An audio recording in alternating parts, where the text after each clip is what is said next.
for a live. Right now, we're working out a technical issue with a camera. So, and Joanne, I'm just gonna put down the volume a little bit while you work on that. But for anybody who's joining in, um, as you're joining in, we're gonna give our guest, our honorable guest, some time to get the camera set up. All right, and all right. The good thing is right now it's just us though. Yeah. All right. There we You got so go. what Oh, so wait a you minute. said you had an extra camera? Is that like Can you see me? I can see you. Yeah, Yes. yeah, yeah. You're Okay. perfect. You're perfect. Yeah, yeah, yeah. Yes. Okay. Good, good. Glad we worked that out. Usually is the hardest part is sound and the visual. But we got Right. both working. All right. And then we got some people joining in. So let me make sure my chat is enabled.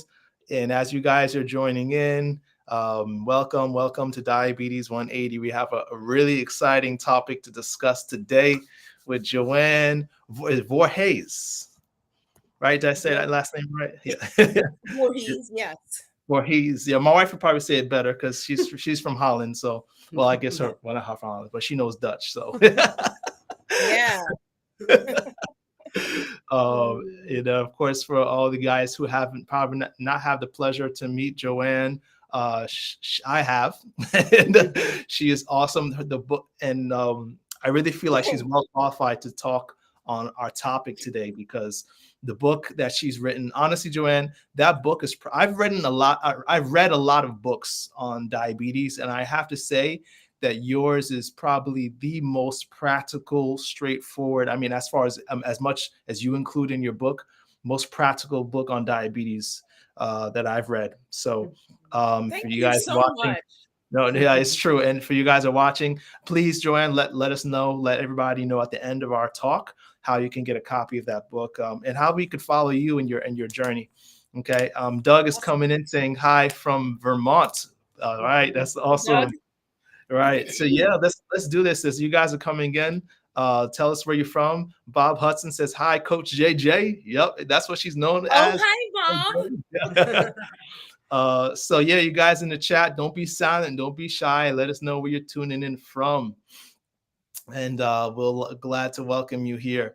Um, this this topic is also something that I feel really important for us to discuss because support is huge. And I feel like Joanne and you and I, we have a lot in common. The biggest part of our passion for diabetes coming from a loved one having it, right? You know, Yeah. for you, it's your husband, right? For me, it's my wife. And we are spouses that are it's like when you have when your spouse has that diagnosis, you struggle with it too. It's a family, the whole family that's changed with this diagnosis. And you guys who have diabetes know the whole family's affected.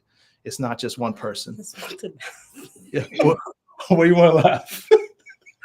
Why you got the giggles? Well, it's like as I know one of why. my I know why. friends. She's got a story in her mind that she wants to tell everybody to Well, embarrass I would me. love to hear that story. I will tell you that. See, I knew I should. It was a mistake inviting my wife here. Okay. So apparently, my friend, you and I need to talk, lady friend. We gotta. So I apologize if I can't see everyone who comes in. If sometimes when you leave a comment, it just says Facebook user. But so tell us your name from Providence, Rhode Island. Who? Because I can't see your name in the live broadcast app that I'm using. So let us know your name and show more. And we got Judy, who's also from Vermont, who's saying hi to Doug. All right. Very, very good. Actually, it shows up. You can have it showing up at the bottom. No, very good. Yeah, probably not. All right. So it is now 6 minutes past. I always like to give some time for people to join in and start, before we start our talk, because this is more of a conversation that we're going to have on a very important topic: friends, family, and diabetes. But before we begin, Joanne, you mind if we start with a word of prayer? Oh, absolutely. Let's do. Okay, yeah. Dear Heavenly Father, thank you so much for your grace, your mercy, Lord, and allowing us this opportunity to reach out to people who are struggling with the same things that we ourselves are struggling with in our families, and to find strength in numbers, Lord. In Jesus' name we pray. Amen. Amen. All right. And we got Jasmine Carter, also a health coach, awesome, who's viewing from Illinois. So welcome. Thank you so much for joining us. Again, as you guys are joining in, don't be shy. Let us know who you are, where you're coming from. All right.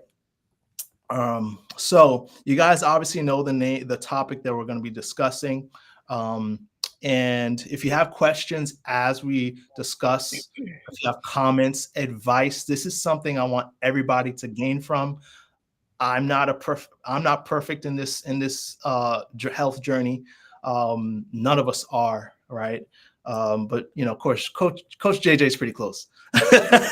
No, not by any means, I promise you. But those who may have not missed, I wanted to plug in her book that she written. Is definitely one of the most practical guides on diabetes. All right.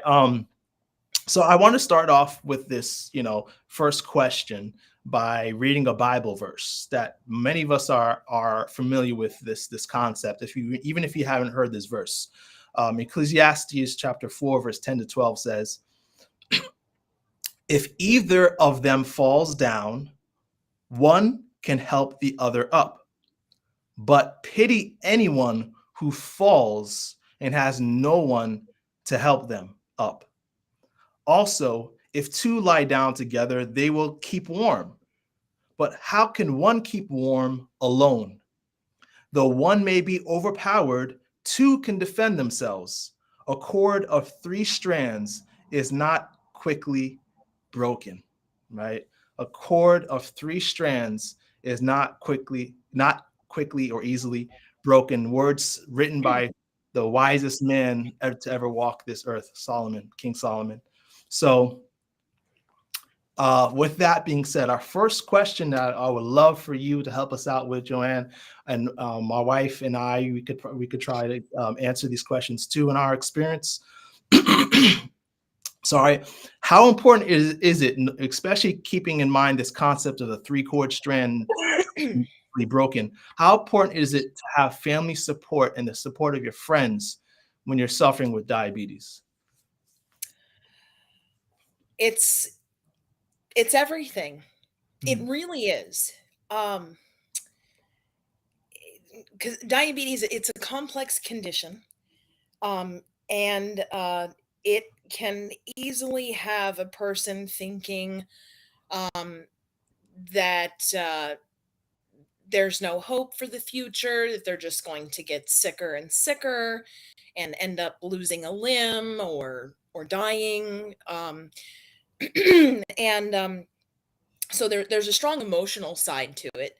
Mhm. But then when you think about things in the context of disease, whether or not the disease goes away is largely dependent on the environmental inputs, right? And so we Yeah. can consider environmental inputs things like medications, right? We go to our physician's assistant, nurse practitioner, and they give us a medication to manage whatever health condition it is. In this case, diabetes, they give us medication to help us control our blood sugar. In some cases, they might give medication to help control blood pressure, cholesterol, and things like that. Those are actually environmental inputs. Your family lives with you, or if they don't live with you, they're interacting with you on a regular basis for the most part. And so they are part of your environment as well. And just like something as simple as a plant, if you want a plant to grow and not just get tall and grow some leaves, but to actually thrive, then you have to give it the right inputs. You have to give it enough sunshine, you have to give it enough water. I know some people that will sing and talk to their plants, and they have the biggest, most beautiful plants you could ever imagine, and all of that is because of the environment. And so family create an environment in which the person that has diabetes has to engage in and interact. And when the family is knowledgeable about what diabetes actually is and what the recommended strategies are to at least manage it, if not put it in remission.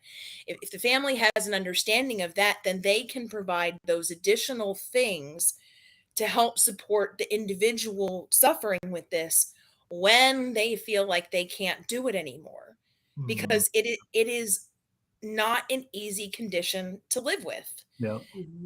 And one of the reasons why that's the case is because a lot of it starts with food.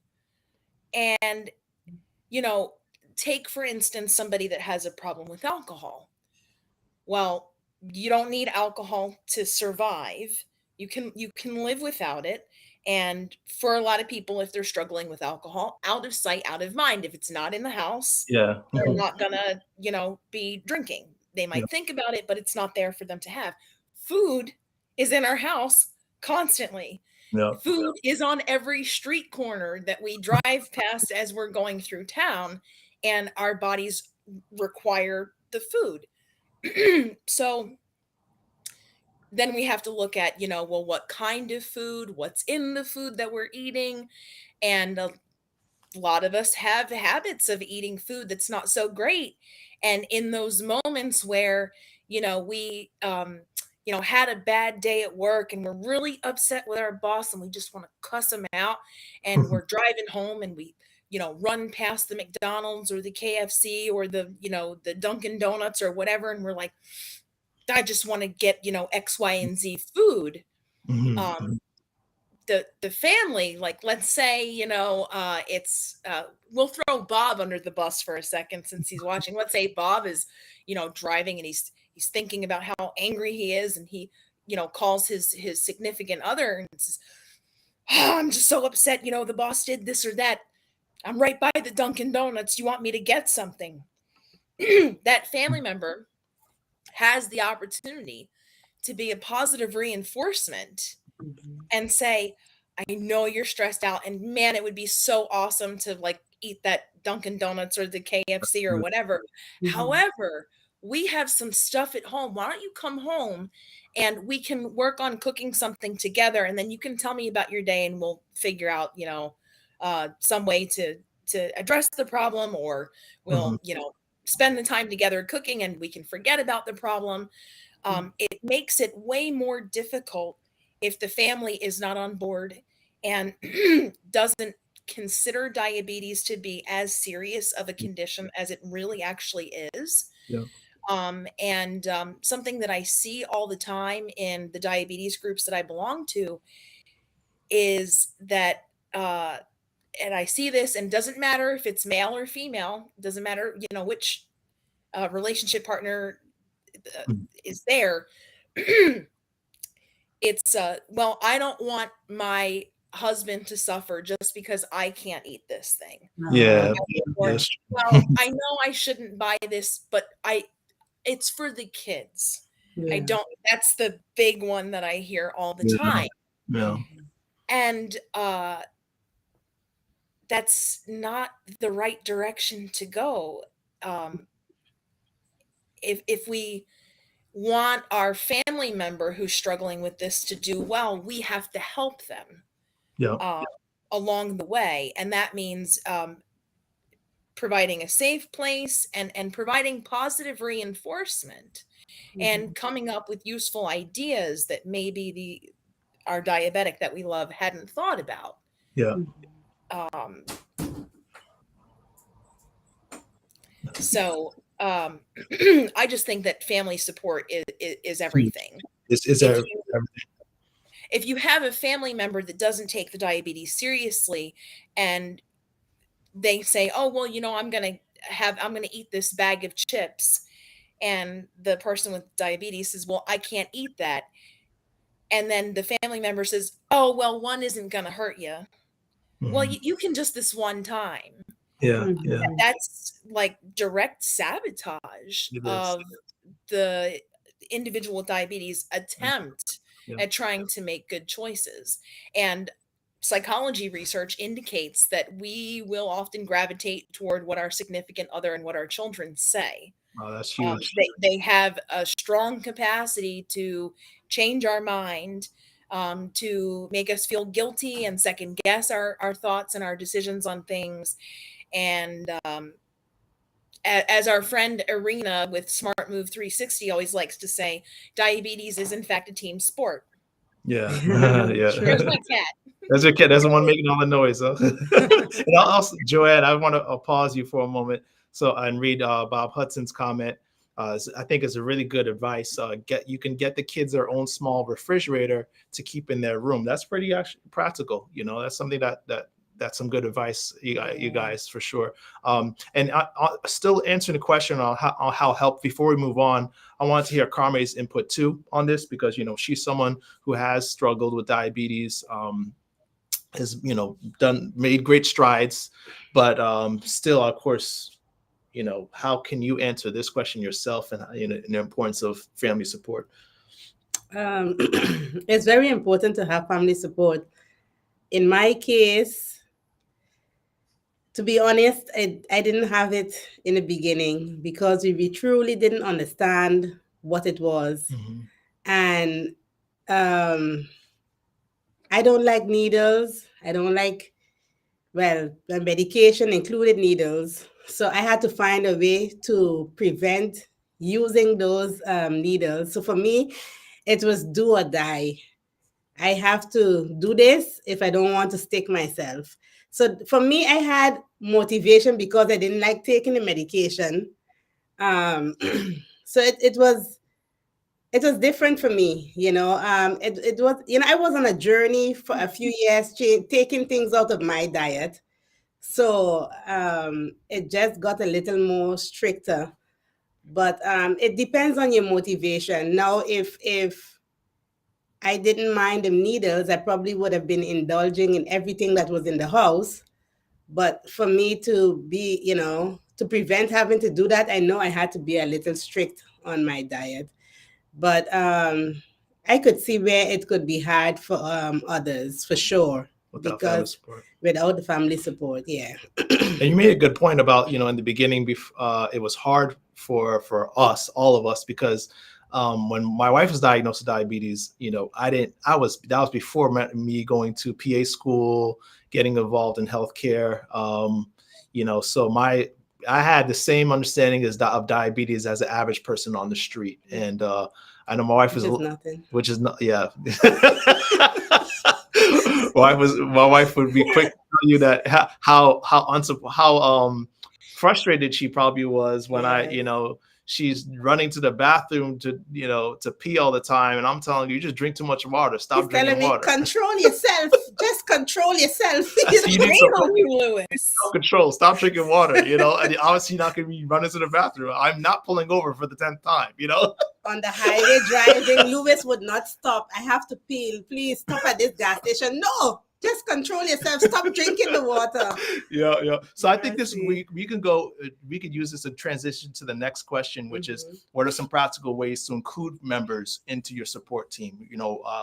Because of course they I'm sure they want to help, but how can you help them help you? What are some practical ways? So Joanne, you could hit that off. Yeah. Well, I am really big on taking personal responsibility and setting boundaries. Hey, no, get off. Stop, cat. Sorry. Sorry. She wanted to get in the camera. Yeah. Um, I'm very big on taking personal responsibility and setting boundaries. And that goes for a lot of things. In the context of diabetes, if you have diabetes, it is up to you to do two things. One, have a discussion with your family or people that are part of your general support circle. Because I realize that a lot of people might be single.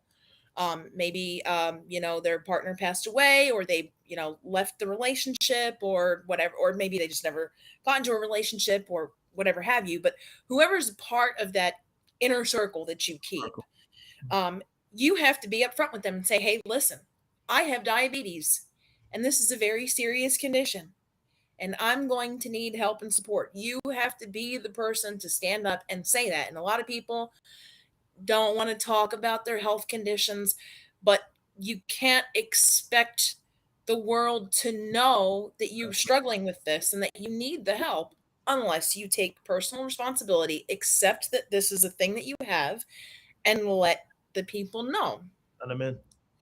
The second thing is setting boundaries. So when you're having that conversation to say, listen, I have diabetes and I want to get this under control and I'm scared to death and I've got to make some changes, that you then tell them, this means I'm not going to be going to the Kentucky Fried Chicken if that's something that you eliminate. I'm not going to be eating the Snickers bars or whatever unhealthy things that you have already established you have to remove from your diet or your local environment. And so when the support person, the support partner says, oh, well, you can just have one.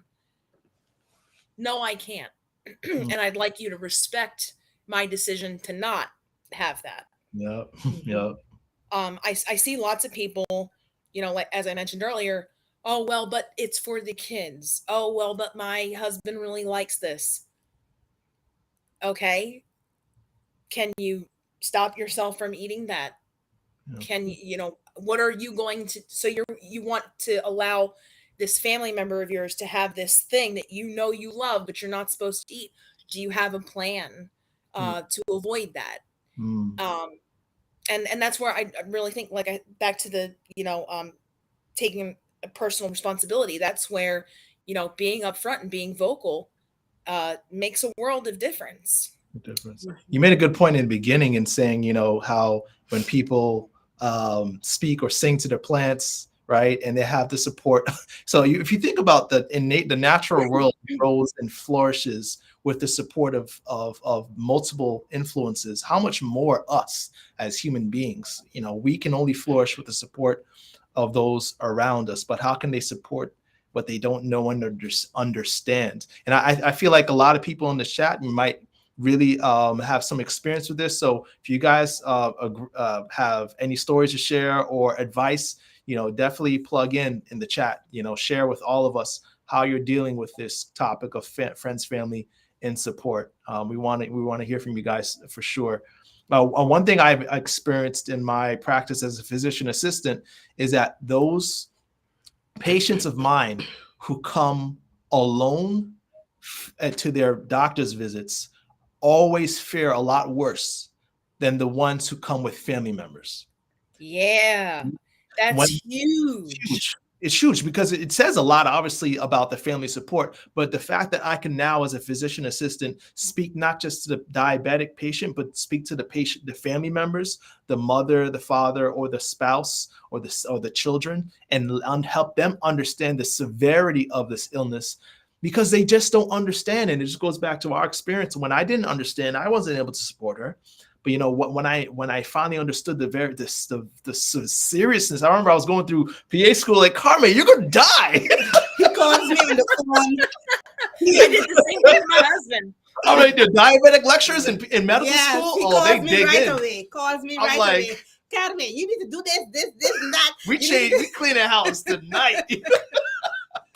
But they don't know. Yeah. A lot of family members don't know how serious this condition is. Mhm. We had the privilege of me going to medical school or PA school and finding out, man, this is a deadly disease. And I think when family members can hear that from a medical provider, that, hey, your mother or your father or your spouse, your husband or your wife can very, very well lose their eyesight, can very well lose their foot, can end up on dialysis, right?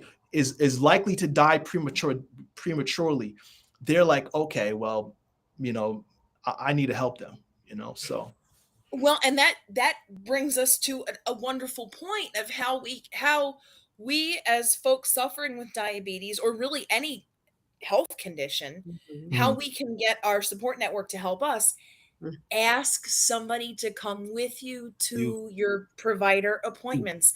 And not only does that serve as like an emotional support reinforcement for you, just having somebody else's presence with you, Yeah. but that other person can be a second set of ears to Yeah. listen to whatever the provider is saying, just in case you maybe don't understand what they said, or you were confused because you got stuck on something they had said 2 minutes ago.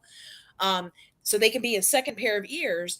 They can also be a person who can help you advocate for yourself. So let's say, just yesterday you were discussing something about having diabetes that was concerning for you. Maybe you developed a new symptom. Maybe you're having not such a great reaction to a medication you were prescribed. Mhm. And you get to the provider's office and the provider's throwing information at you, and you forget that you wanted to talk to the provider about X, Y, or Z symptom that happened, or X, Y, and Z new thing that you wanted to try. Yeah. That person that comes with you can say, hey, wait a minute, remember you and me were talking about this yesterday? Didn't you want to ask Dr. Smith about this? Yeah, Dr. Smith, they were just telling me yesterday. What do you have to say about that? So that's another way that they can help. Help. And Yeah. it's invaluable. That's huge. Yeah. That's huge. And remember, guys, who are on the chat, anyone viewing, if you have advice, definitely throw it in. I'm gonna turn the same question over to my wife. And what is your experience on practical ways to include family members in your support team? Start teaching them what you learn.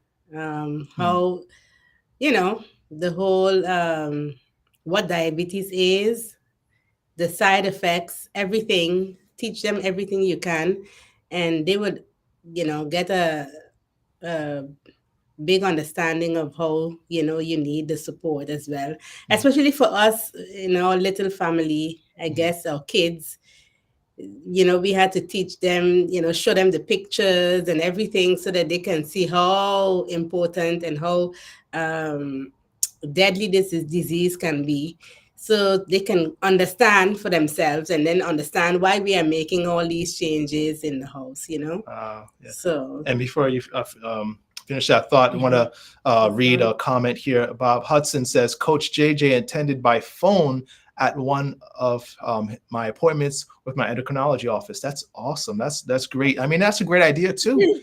That's something I do regularly with my clients. I always offer that to them, because a lot of times the things that the provider, the message gets lost in translation between the provider's office and the time that they talk to me on the phone.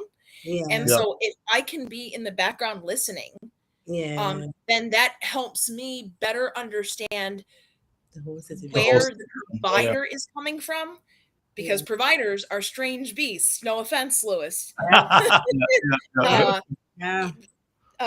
I need to understand what their communication style is so that I can help the person with diabetes or whatever health condition it is communicate what they need to communicate in a way that's going to resonate with the healthcare provider. And that's not abnormal, because a lot of providers, they're used to consulting with other providers. So it's almost like you're just bringing in another consultation, right? And they like that. I love to see a patient that's involved enough to have ancillary or extra support, in their journey. And I'm going to honestly put more work into that patient. I mean, even if it's subconsciously, I'm gonna say, hey, this person really wants to make changes. Let me really do my best for this person. So absolutely bring somebody to support you, especially someone who you really trust with your appointment. Judy says, it is my eldest son within my family who has learned the most and has diligently made meals for us, measuring and knowing my target number. Wow. And it is so wonderful. That is huge when you have your kids. Our daughter's been helpful too. I think Joanne, you have a great kid too. It's your kids can do a lot more than you think to support you. We've actually helped my daughter has helped, I think, with meal prepping and in the kitchen. She wants to eat healthier because she changed her diet as well. I always say this: we're all benefit because we all are kind of on this health journey with my wife. So it's huge. But next question is huge, right? Not all family members are like that, right? How many of you guys in the chat have difficult family members? Whether in the home or outside the home, people who just seem to sabotage your goals, or sometimes it seems like they just want to undermine your efforts on purpose. You know, so how do you deal with? I'll let Joanne start. You know, how do you deal with difficult family members? Well, that goes to setting boundaries and taking sort of kind of self ownership and having difficult conversations. And the difficulty with family members, and it can be a variety of different things, where, like I mentioned earlier, oh well, you can just have one's not going to kill you. You can eat that chocolate, it's not going to be a problem. You can eat that pizza, why, don't worry, it's not going to kill you. I've heard that a bunch.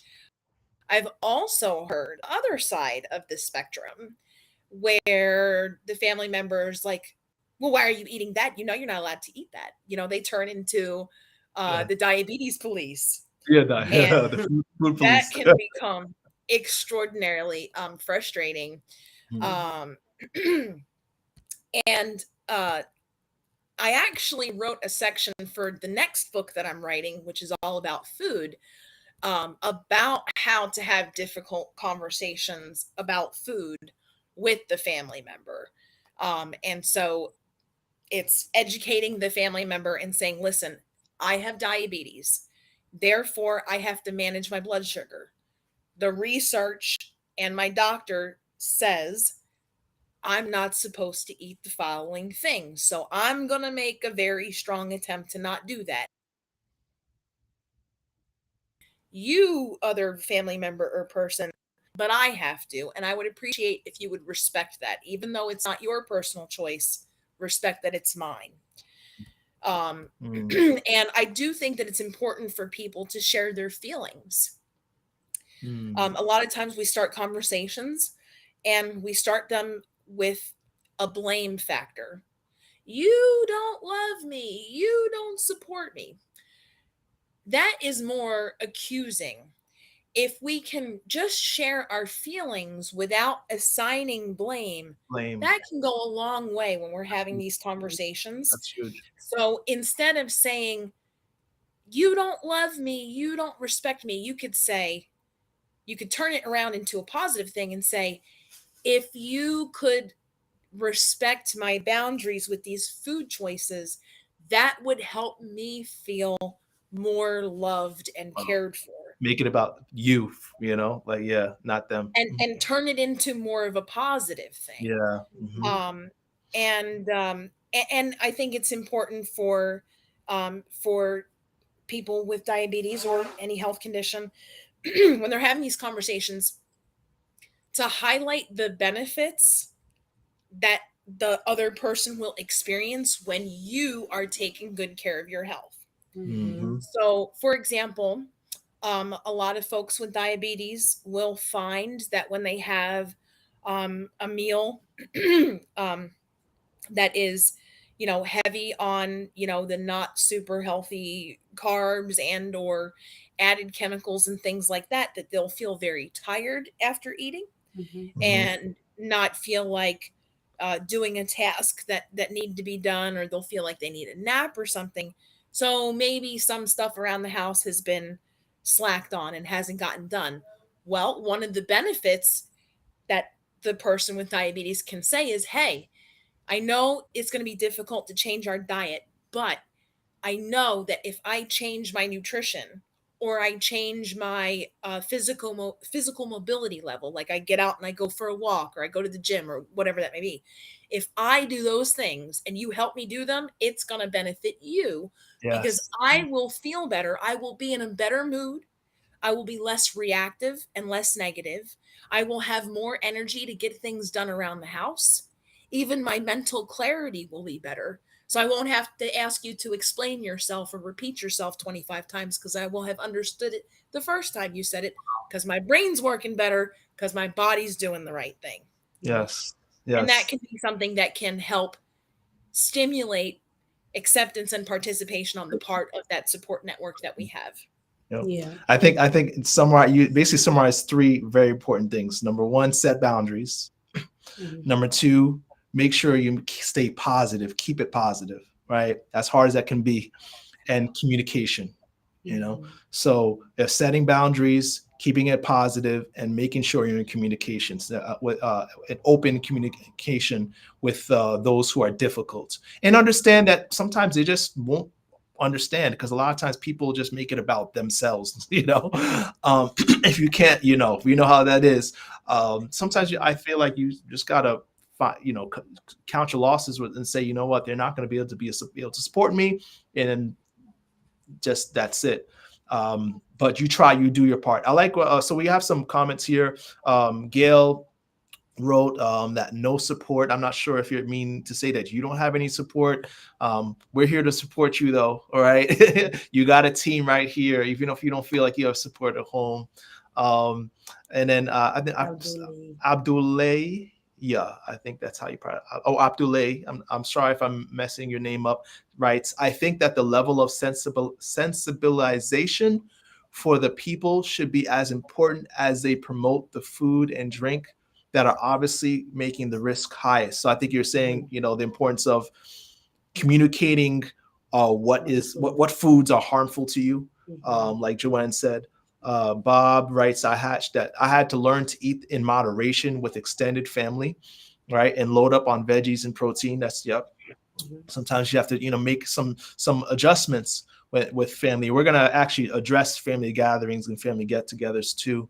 But before we move on, let's get Carme a chance. How would you answer that? Difficult family members. Please don't mention me anymore. I like to mention you. I know you do. Dish the dirt, girl. Dish the dirt. Yeah, Well, difficult members. um, a more difficult family member, I would say, would be your grandmother, because she could not understand, because of her education level, Oh yeah. the language barrier. Mhm. We could not get her to understand that I couldn't eat her food anymore. So, And this is a good example of it being yeah, cultural. Sometimes yes, it's it's really, some cultural. people Yeah, have it. It's like, you're not eating my food anymore. yeah. You know, It was yeah, really hard, and because she couldn't understand, sometimes I would just not eat the food, but sometimes I can see the pain and the hurt in her face. yeah. I would just take some of her rice, and then she would understand. She would want to know why you're not taking, more rice like you used to. But because of the language barrier and her education level, there was no way, no how. She still don't get it. So you still have to, like, to try and keep the relationship good. Just, for one, you don't go there all the time, every If it's not weekend. hurting you. It's not hurting me like that, so you just take a little bit and tell her, no, it's too much for my sugars this time. And sometimes it's just very So sometimes you do. it's very Sorry. hard Yeah. to get the message across. Yeah. Yeah. So you still try to set boundaries, but there's Yeah. times to compromise when you can. Yeah. Right. I think I love the verse that's in the Bible that says love covers a multitude of sins. And it all comes down to love and support. Understand where people are coming from. Not everyone's going to be able to understand where you're coming from, Mhm. but number one, the Bible says love yourself, right? Mhm. We are to love others as we love ourselves. Love yourself, right? Do not compromise on your health for other people. That's Exactly. And if we don't love ourselves, it's really difficult to love those around us. We have to start with loving ourselves first. Yeah. first, And yeah. that means taking our health seriously and standing up Mhm. for the choices that we need to make, Yeah. which is difficult. And about the whole, moms cooking food. I am that mom. Um, I cook all the Mhm. time. Yeah. And if somebody doesn't like my food, I Oh get yeah. my feelings hurt. I'm like, why don't Mhm. you like my food? What is wrong with you? Are you uncultured? Like, Yeah. um, and so I can understand how, to a person that didn't understand, it could appear as almost like an insult, like a Mhm. rejection, if you will. Mhm. And Yeah. that's where you would say, I really appreciate so much that you went through the trouble of making this delicious food for me. Mm-hmm. Unfortunately, my health says this is not something that I can eat a whole lot of. I'll be happy to try a little sample, Yeah. but next time, can you make something else? Yeah. And this is where I think family members need to step up to the plate and learn what they can about diabetes and nutrition, Yes.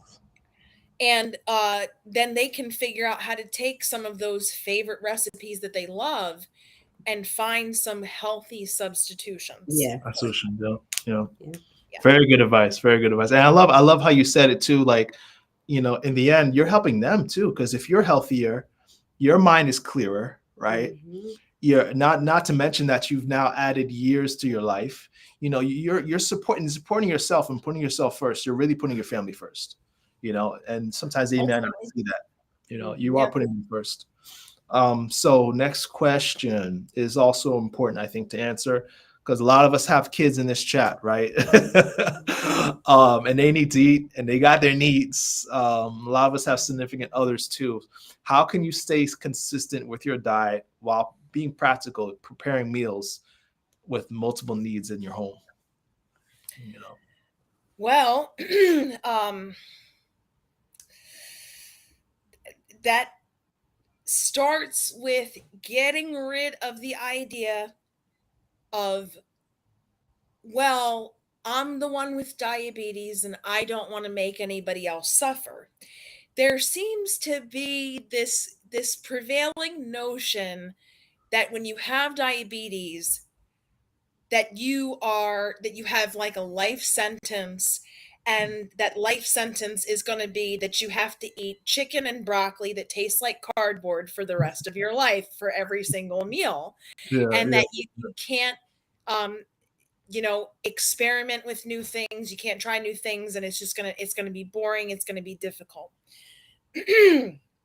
We got to get rid of that idea. And we Mhm. got to get rid of the idea, well, but it's for my sister, oh, but it's for the kids. If everybody ate the ideal way that a person with diabetes is hopefully often taught to eat by their healthcare providers, everybody else will be healthy too and be preventing themselves from ending up with diabetes. Mm-hmm. And Yes. so if it's not good for you, why would it be good for the children or Mm. the siblings or the parents, right? Mm-hmm. And we're not talking about a situation where there's some kind of like terrible allergy, like a peanut allergy or something, where we're talking about a condition that affects our metabolism, and over time affects the other organs of our body, our Mhm. kidneys, our cardiovascular system, and eventually our brain. That's why they're calling Alzheimer's type 3C diabetes now. Mhm. And so if everybody could be a little more conscientious about their nutritional intake, learn how to balance their meal out, learn how to make the meals more nutrient dense, um, everybody's gonna benefit. Mhm. Um, with children, it does become a little tricky because we have these little things called televisions and the internet, Yeah. and I think there was several. We had the Super Bowl last night, and Mhm. of course, there's commercials advertising things like Doritos and Pepsi and Coca The Cola, and devil. all terrible junk in our faces, paired with bright, beautiful musical numbers and people singing and super hot people and cute people floating around looking all fancy, and it makes children who are especially malleable to what they see and hear and experience, makes them think, well, I want to be cool like J Lo, so I want to, mom, get me some Doritos because that's what J Lo eats. I like those, right? Yeah. Yeah. And so with kids, it's a little hard to get away from that sort of societal input. But one of the things that I have found to be effective, it was effective when my kids were younger, not so much now because they're ornery teenagers and they just live in their room all the time, is making a game out of making the meal. Okay. And this especially for kids that are kind of like middle school aged. It's like, okay, I want a giant stack of pancakes because pancakes are delicious. They're fluffy and they're hot and buttery. And Yes. oh, and we just load them full of that maple syrup or that, fruit stuff or whatever. Okay, let's have a contest and see who can come up with the most diabetic friendly recipe for this particular food item. Mhm. How can we take fruits and vegetables and sneak them in? Let's play a trick on dad. I'm going to make cake and I'm going to make it with sweet potatoes and zucchini and he won't even know it. Let's take that and see if he'll figure it out. Like that. So that's one way that you can make it fun for children because you're making it like a game and you're including them in the process. Process. Yeah. And Mhm. I like where you're going with this because I think a lot of us we think that especially with the picky eaters, they'll never change, or you've been eating this way so long as a family, you can't expect them to do any differently. But you'd be surprised how, and we've experienced it in our family, how and I've experienced it with other people who've made changes, how quick those kids can be on board when you make eating fun, healthy eating fun, when you take the time to learn new recipes, right? Healthy eating does not taste bad. It tastes very good. Mhm. Um, Right. yeah, And one of the things about the actual creation of food, as a person who has been a faithful chef in the kitchen for over 30 years, yeah, food is largely about presentation. Mhm. yes, it's huge. You can tell somebody, well, I'm going to make you a pot of lentils and a pot of lima beans and some carrots and this other vegetable, and the person will think about it, and in their mind they'll see a pile of like mushy peas and like just gross looking vegetables. Yeah, you don't want it. But you can take those foods and you can make them look pretty by adding other accents. Taking things like what I do with my plates often is I'll take microgreens and decorate the. I do this to my husband. He's like, "Where's my damn food?" And I'm like, "Hold on, I'm fixing the plate. I'm making it pretty for you because I love you." Presentation. So Yeah. I'll take the microgreens and put them around and like make it a little artsy so that when I present that food, it doesn't look like a diabetes meal that's Yeah, boring or it gross. should not It be looks boring. like something that you would get in a fancy restaurant, which Make it is going to fun. make you more inclined to eat it. And so, this is especially helpful with kids, making the food stand out and look nice with vibrant colors will often make a person or a child in particular who's picky at eating be curious about at least trying the The food. food. Yeah, that's important. And Abdullah makes a good point. Most important children are to submit to that kind of food, and that they don't want to be denied when parents tell them no.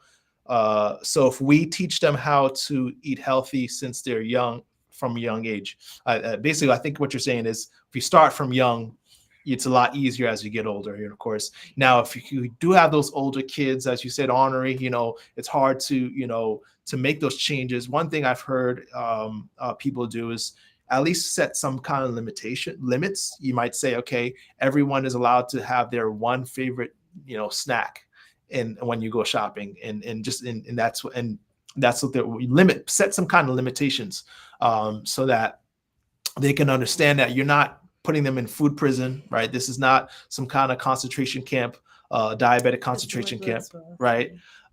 You could still allow your kids to, especially the ones who are older, but definitely you want to set boundaries and still, like Joanne is saying, encourage them with fun, healthy, uh, good on the eyes meals, and you'll be surprised, like, man, oh, that looks good. Let me try that. And before you know it, they're eating off your plate. We've seen it. Yeah.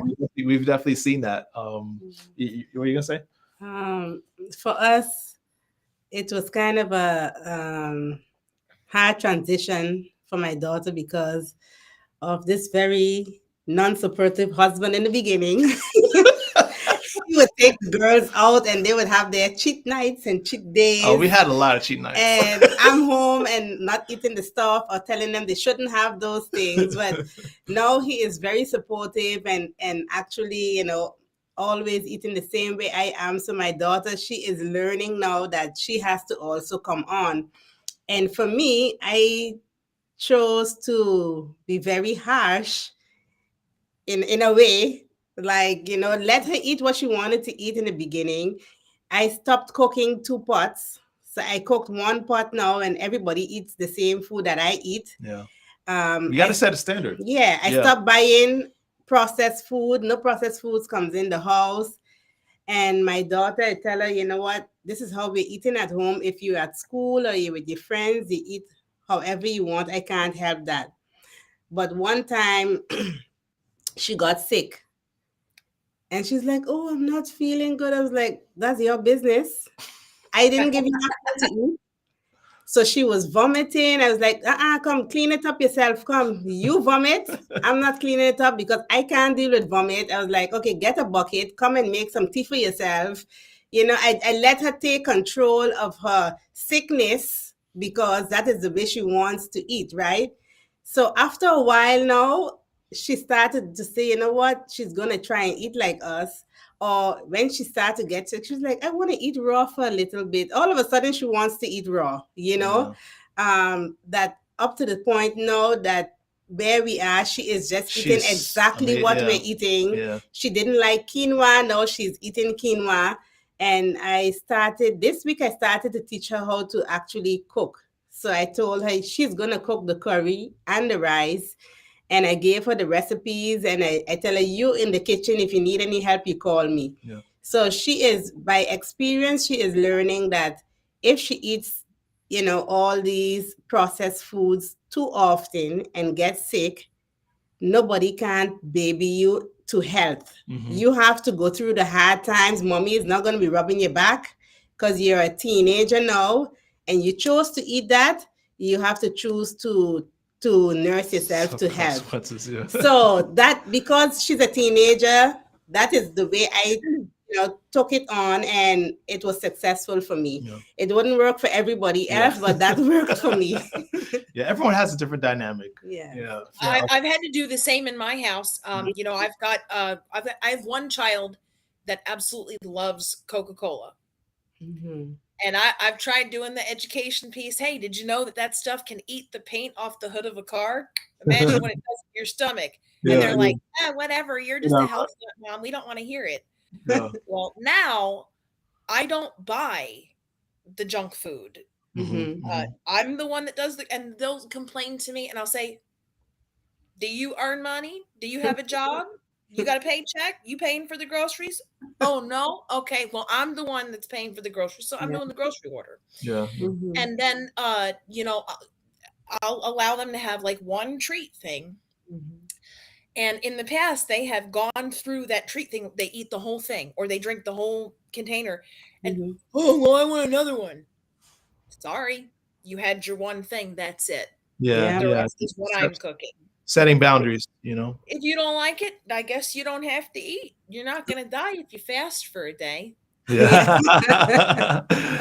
You're still the parent, Now, of course, dealing with kids is one thing. Dealing with a spouse that isn't on board is also hard. I think that's the ones that really make it very difficult when the other partner is going a different direction, But I feel like we've covered that a lot already in just the importance of involving them, educating them, bringing them on board. I mean, the first question you should ask yourselves is, has that significant other attended any of your doctor's appointments? The more involved they are, the better chance you have of them really sticking with you, sticking by you. Because like you said, this is a team sport. Mm-hmm. And my heart goes out to those who are alone in this journey, because like we read in the Bible, a three-stranded cord is not easily broken. We want to find support where we can. So there's another question that I think 2 more questions that we want to dive into that I think are really huge before we close.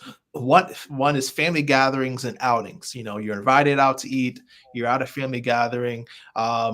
I know some of the things you've already shared are helpful, but I know a lot of us struggle with that, what to do when you're out with friends or family outside the house? Any practical suggestions for that?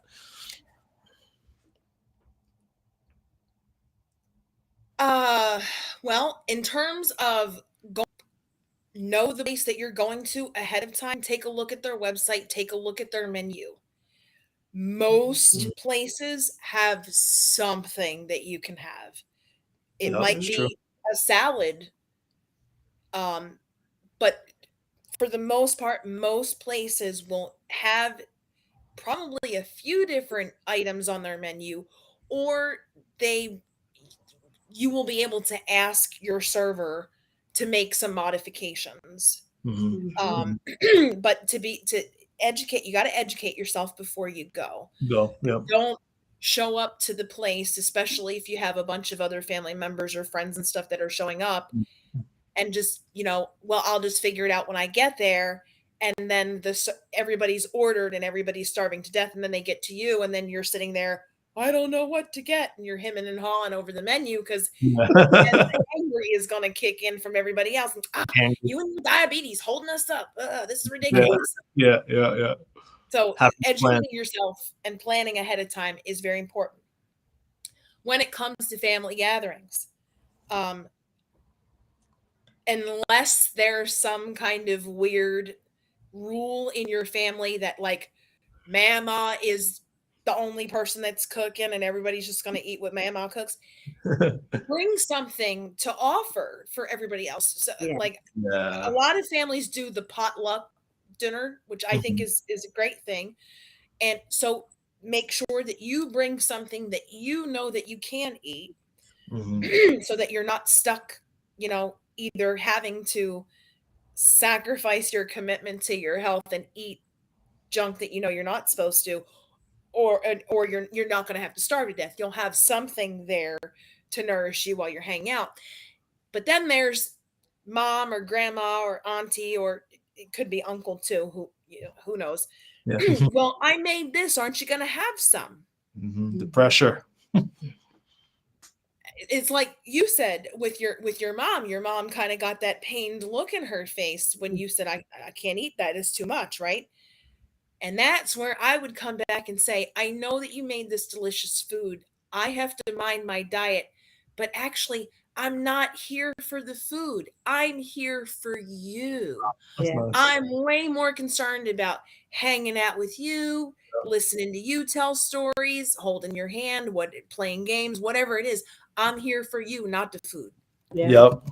Mhm. And that will help turn that into a more positive situation, and kind of head off the argument so that doesn't happen, and make the other person feel like they are valued and cared for, Yes. and that they're, even though they made the effort to make something that you're not going to eat, you still love them and care about them. Care about them. Yes. Yep. It's all about love and just spending time with them. That's what it really all comes down to, the time you're spending with them. But summarizing what you're saying is everything I would have said. Have a plan, look ahead at the menu, bringing food to those gatherings that you could eat and sharing it with others.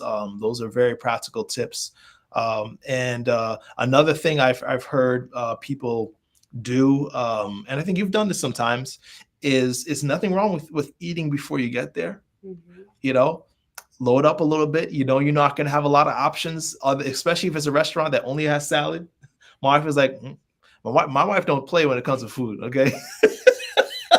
She don't eat, right? So sometimes we'll have a pre-dinner. You should eat something before we go out. And she's satisfied. She's not having anything on her plate. Yeah, because now I've come to the point where I changed my diets for such a long time that I told Louis this week I don't enjoy going out to eat anymore because I don't enjoy the food. We have like a handful of vegan restaurants around here that one of them I don't even step foot into them no more, because although the food is whole food, plant-based, they use too much oil, and I can taste oil now and I don't like it. So Taste bud change. yeah, that restaurant is out of the picture. I just don't enjoy going out to eat anymore. It's just or we would go out to eat and I would just have nothing, and while the rest of the family is eating, and I have no problem with that because the food just don't taste good anymore, you know. So It that's really does. powerful. Yeah. Yeah. And in our situation, we're foodies. Mhm. We love food. I guess it's my fault. Mhm. But we would go out to eat all the time. Yeah. And we were spending hundreds and hundreds of dollars a month eating out, and getting convenience foods because we're tired or we're stressed out or we Mhm. just crave something or whatever. Yeah. Now that I do all the cooking pretty much myself personally, I don't want to go out to eat most exclusive restaurants in town that's, Yeah. like It's gotta be good. $100 a It's gotta meal. be Like, good. I'm gonna eat out. It's gonna be worth it because every time I go out to eat now, I'm Yeah. totally disappointed with what they're Yes. offering Yes. You Yes. made a good point. Yep.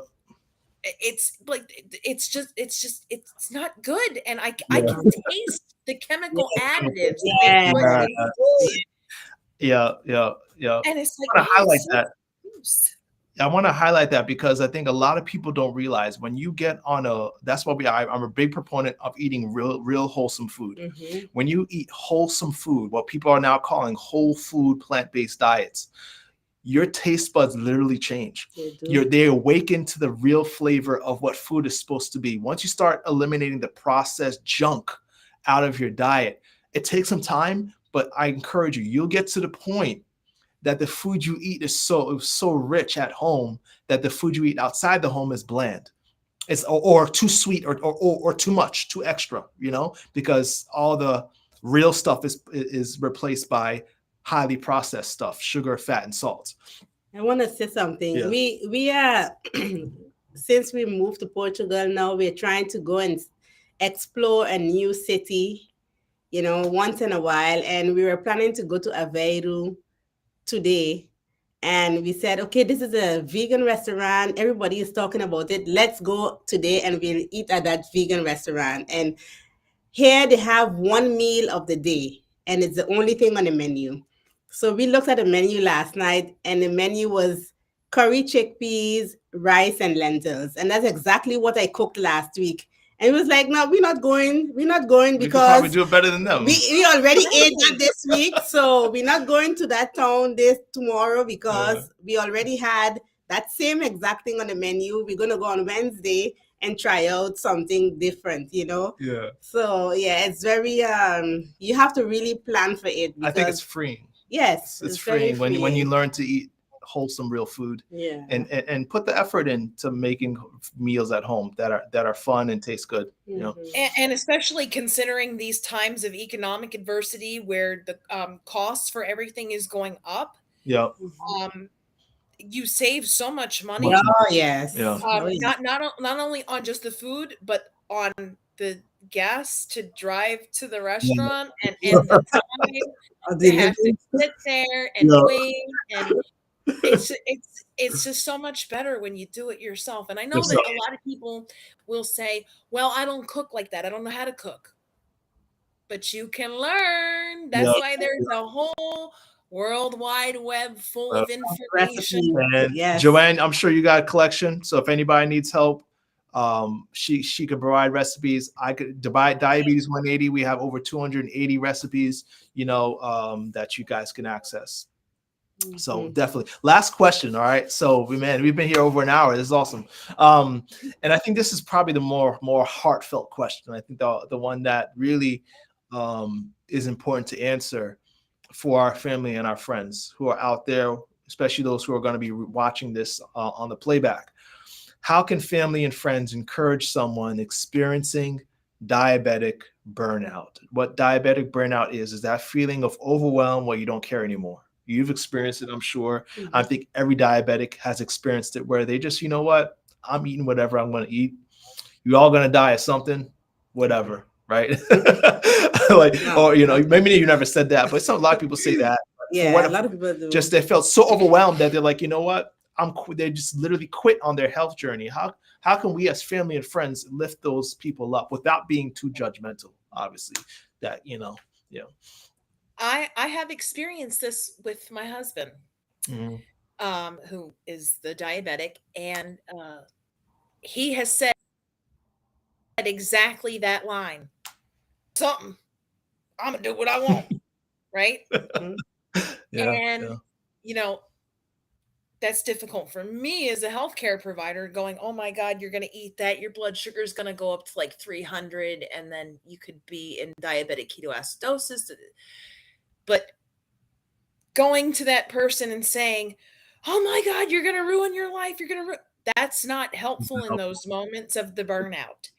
Mhm. What the person with burnout needs to hear is empathy and compassion and saying, "I understand how you feel Mhm. and I'm here to support you. I know you said you feel like you're going to eat you're going to die anyway, you want to eat whatever you want. Why don't I fix you something that's kind of like that thing that you want? I'll just make it a little bit healthier." Like take the effort to offer to do something for them. Mhm. Um the other side of it is if the person with diabetes is, well, I'm just going to go ahead and eat that chocolate cake because I don't care. The family member should not come and give them a lecture, and tell them, this is terrible, because a lot of times when a person is in that state of burnout, when they hear external criticism coming in, they're going to deeply internalize that, Mhm. and that is actually going to perpetuate the cycle of restriction and Mhm. overindulgence, Yep. which is one of the major factors that contributes to blood sugar dysregulation, Mhm. per the research. And so we don't want our loved one with diabetes to internalize the feelings of guilt and not missing the mark because they're having a moment of what I guess we would call weakness, to where they feel like they just want to throw in the towel. Mhm. The next thing is that I would say, remind your diabetic loved one, "I do care about your health because I love you and I want you to be here with me for a long, long time. So, what can I do to help you? I'm Mhm. not running to the KFC to get you a bucket of chicken because that would be just like me going out and buying you a pack of cigarettes, and I'm not doing that. Yeah, yeah. Mhm. What else can I do? Can I Yes. rub your feet? Can Mm. I take you out to eat to a place where I know that you can get something that's going to taste good, that, that's also going to be um beneficial to your health? Um, can we do something together to sort of take your mind off it? Can we go for a walk? Can we go, visit a friend together? Can we tell stories or play a game? What Mhm. can we do to take our mind off this? And those are interventions for, sort of an immediate kind of burnout Yes. thing. Yeah. If it's a long-term burnout, where it's just like, I've been doing this for years and I'm just tired of it. Perhaps offering to take over some of the responsibilities, that, like, okay, well, I know it stresses you out to go to the grocery store because you're being bombarded by these rows of cookies and chips and junk that you shouldn't be eating. How Mhm. about you tell me what you want from the grocery store and I'll be the person to go grocery shopping for you, and I promise I'll get what's on your list. Yes. That's one way that you can help. Offering to actually do the cooking is Yeah. another. Me too. I know you're really tired and you had a really bad day at work and your feet hurt. I have an idea for a meal. You go ahead and sit down, and I'll bring you some little snacks and little samples while I'm cooking. And in Mhm. about an hour and a half, your food will be ready, and you won't have to worry about it. Mhm. Yeah, Yeah. yeah. Very simple acts Very of good. love that we can do for our loved ones. Yeah, Yeah. very good ideas. Abdullah says, yeah, most of the time the support is so poor that they feel abandoned, and the judgment of people won't make it better for them. We should help them, but in such a way they don't feel hurt. That is Yeah. so true, because when Yeah. you're already down, and one thing I always say is that health is a journey. There's going to be ups and downs in your journey, right? Like the Bible says, we fall down, but we get up again, right? There's always going to be a time where they're going to be up. So finding a way to support them and it has sometimes in ways that has nothing to do with their diet. What can I help you to relieve some stress from you, and showing them love and support and care. And I think my wife. That actually just gave me an idea. Mhm. And this idea comes from, um, so for folks that don't know me, I have identical twins, Oh, and they are 15. that's funny. We have a lot in common. Y'all have twins too? She's a twin. You're a twin. Yeah. Oh boy. Yeah. Okay, we need to talk. Yeah. Yeah. So my twins suffer from epilepsy, Yeah. and with the epilepsy, they've had some learning difficulties, some ADD, and also some mental health challenges. Wow. So they see some specialists to help deal with that. And just today, one of the folks came to visit us here at the house because unfortunately I can't leave the house. And that's a story for another time.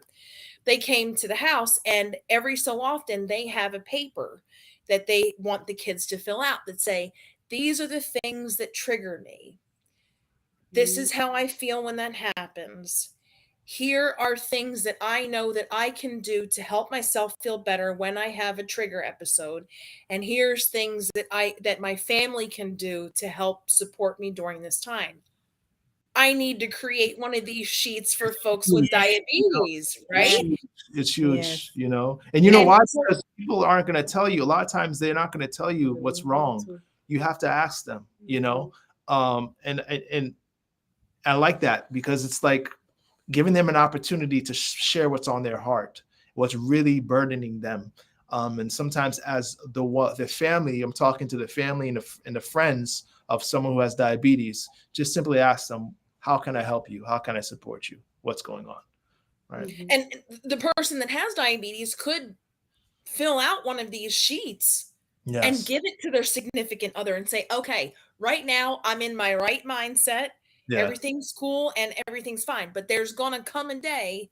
It might be tomorrow. It might be next week. It might be in a month. But there's going to come a day when I'm going to have a miniature meltdown. Yep. Here, let me go ahead and give you my wishes now. So if you see the following things happen, like you know that. exactly what to do. And Yep. that way it takes away the potential for explosive discussions, because these discussions never work out well when And then we're in a terrible, kind of altered mindset, when, the food devil is, making us hangry, or, we're angry at somebody.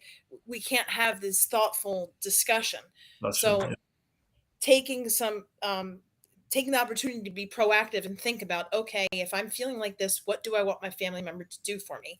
Writing that down, or and at then least having the conversation, that I think can go many miles in helping the situation.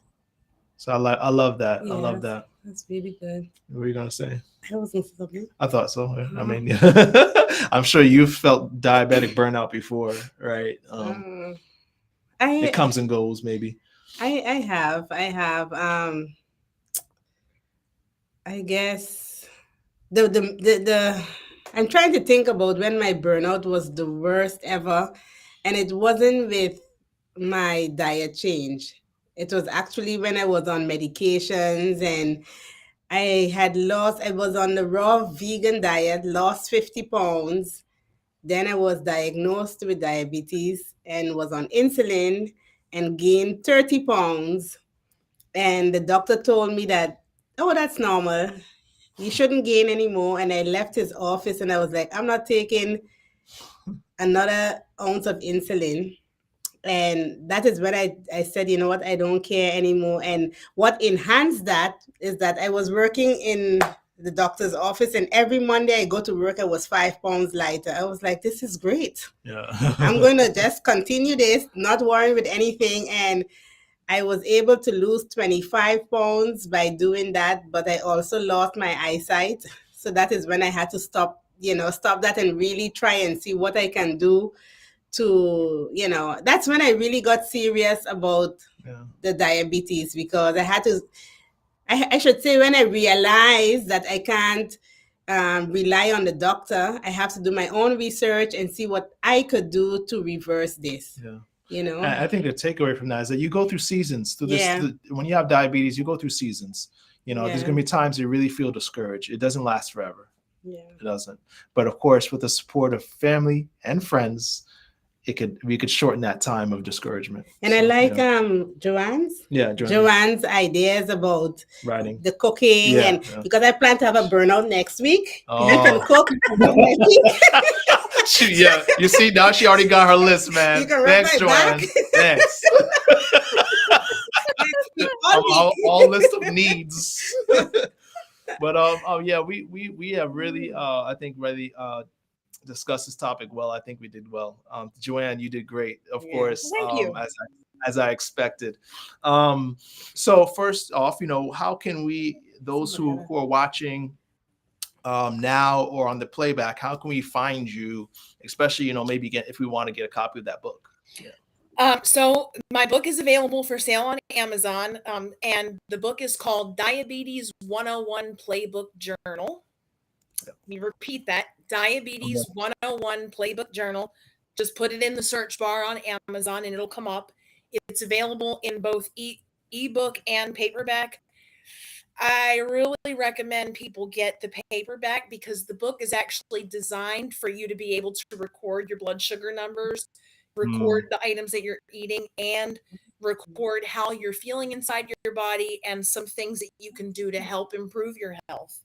And there's 100 days of tracking in there. So, and what I really would like people to do is to do it for that 100 days. Take that book back to your healthcare provider and say, look, this is what I've been doing. You are here, doctor or whoever, we're here for 10, 15 minutes. You cannot possibly ask me all of the correct questions to understand everything I'm doing. Therefore, I've written it down in this convenient book. And by the way, there's some diet things in here. Doctor, which one of these do you like for me, for my situation? And communicate with the healthcare provider. The book is not in any way intended to be a replacement for care from your provider. It's supposed to be an adjunct. It's supposed to be an extra thing that can help both you and the provider come to an alignment on the best way to help you. So that's the book. In terms of me, I'm part of your group. I'm also part of a larger group. It's the Type 2 Diabetes Support Group. It's also on Facebook. I don't have like a business page for myself. I just have my own basic personal page. Most of my health posts are public, so anybody that types in my name on Facebook, which is Joanne Voorhees Collins, you just type in my name, you can see my public posts. I don't accept friend requests from people that I don't know, that I haven't actually had some dialogue with, but anybody is welcome to send me a private message. I'll review the message, and if I have something meaningful to say, I'll certainly reply back and answer whatever questions I can. One day in the not too distant future, I hope to have a website where I can host videos and things like that. So I'm still kind of a work in progress with that, but yeah, you're supporting people, and we love it. We love it. All right. So everybody, thank you again for tuning in with Diabetes 180 here. Our goal is to have a live just like this, a live stream every 2 weeks. So definitely, set your calendar date every two weeks on Mondays. Usually at this time, we'll be here talking about diabetes and how we can finally learn together how to lower the numbers of the millions of people around this world with diabetes, right? It can be done. That's our goal. My goal is to help 1 million people. Yes, let's do it. Here in the United States alone, we have 37.5 million people currently diagnosed with the condition. That number is expected to jump to 75 million by 2030. We are only 6 years away. Man. That we can do if we all work together to provide education and awareness to the community that goes to our family members, our neighbors, our coworkers, and things like that. If we all work together, we can help make an impact on that and help save ourselves pain and suffering, save money from having to not spend thousands upon thousands of dollars on medications, that in a lot of cases don't really work because they don't address the root cause of the Yep. problem. You know, I think the world would be a better place if Yeah, Yes. we all work together towards this. absolutely. You know, Yes. let's have one final reminder, you know, how we started from Ecclesiastes. A cord of 3 strands is not quickly broken. So, guys, let's do this together. All right. See you next time. Thanks for tuning in. Joanne, you've been a pleasure. All right. Thanks. All right. Bye-bye. Have a good night. Bye.